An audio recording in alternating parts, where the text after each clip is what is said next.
We always said AI would change the world. Well, hackers got the memo.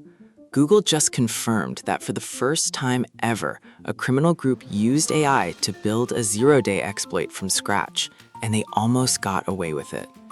On Monday, Google's threat intelligence group dropped a report that's basically a wake-up call for the entire internet.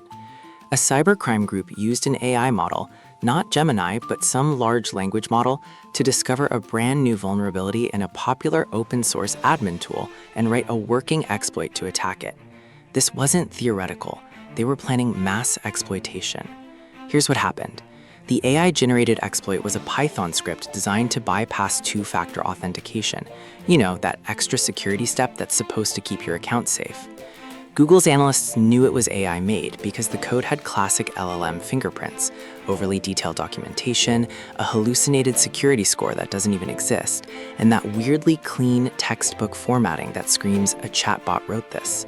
The hackers found a logic flaw, not a coding bug, but a flaw in how the system thinks about authentication. That's the scary part. AI didn't just find a typo in the code, it understood the logic well enough to break it. Google caught it, worked with the vendor to patch it, and shut it down before the group could launch. But the report also warns that state-linked hackers from China, North Korea, and Russia are already using AI models to research vulnerabilities and build malware at scale. This is the moment cybersecurity experts have been warning about. AI just leveled up hacking from a skilled craft to something that can be automated and scaled. Your two-factor auth is still better than nothing, way better. But the arms race between AI attackers and AI defenders just officially started, and it's going to get wild. So yeah, AI can now hack for you.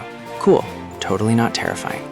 Hit that like button if you want to keep up with how AI is reshaping, well, everything. Subscribe for daily tech news, and drop a comment. Do you trust AI to protect you from AI? That's the real question.